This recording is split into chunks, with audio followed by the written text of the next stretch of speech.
তো আমি আগে যখন এই তিলক পরেছি কেউ না কেউ পরিয়ে দিয়েছে, হয়তো কোনো বাড়ির অনুষ্ঠানে, না হয় কোনো পাঠ কীর্তনে। তো এই আমি প্রথম তিলক পরছি। তো জানি অনেকেই তিলক ধারণের অনেকেই মন্ত্র আছে, তো আমি সেগুলো তেমন কিছুই জানি না। নিজের মতো করে আজকে যেহেতু আজকে একাদশী ব্রতের পারণ, তাই একটু তিলক করে ঠাকুরের ভোগের কাজকর্ম করতে ইচ্ছা করলো। তাই সকালবেলা উঠে আমি সমস্ত কাজ টাজ করে পুজো রেডি করে এসে পড়লাম একটু তিলক পরবো বলে।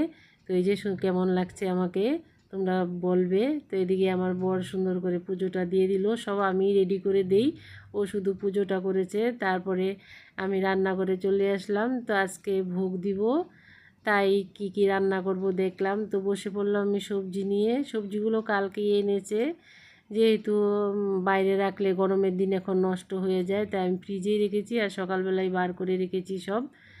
তো এই যে কেটে বেছে ধুয়ে নিলাম। তো যাব আমি রান্না করতে।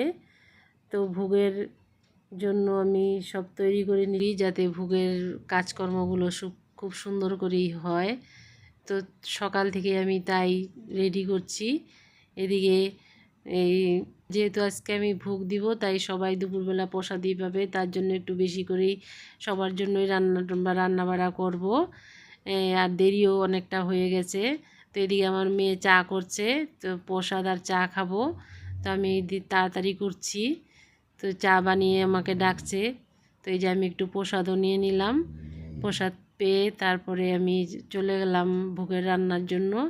রান্না করে তো ডালটা বসিয়ে দিলাম, আর কি কি রান্না করব তো রাধারানীর নাম নিয়ে বসিয়ে দিলাম। তো প্রসাদ আজকে ভীষণই স্বাদ হয়েছে। যে কয়জনই ভক্তরা প্রসাদ পেয়েছে, তো বলেছে অনেকেই আজকে প্রসাদের স্বাদ গন্ধে একদম মই মই করছে ঘরবাড়ি।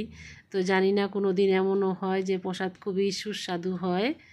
তো সবই রাধারানীর কৃপায়, আমার কোনো কিছুরই তেমন কোনো ক্ষমতা নেই। তো এই যে রান্নাবাড়ি করে নিলাম। আর আজকে রান্নায় ছিল হলো 5-6 রকমের ভাজা, ডাল, শাক, সবজি একটা, তারপর হলো পনিরের তরকারি। এই যে আমি সুন্দর করে ভোগের থালা সাজিয়ে ভোগটা দিয়ে দিলাম।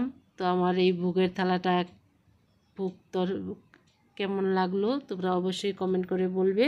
আর ভালো লাগলে একটা ছোট্ট করে লাইক করে দিবে। তো লাইক কমেন্ট করলে ভালো লাগে। এই যে আমি ভোগের কিছুই তেমন জানি না, তাও তবু আমি ভোগটা লাগিয়ে নিবেদন করে দিলাম। তো এখন আমি একটু কীর্তনও করব, তারপর আমি সবাইকে প্রসাদও দিয়ে দিব, কেন কি বেলা তখন 12টার আগেই আমি ভোগ দিই। তো হয়ে গেছে, এই যে পাখিও আসছে। তো এই যে আমি সুন্দর করে একটু ভোগ আরতি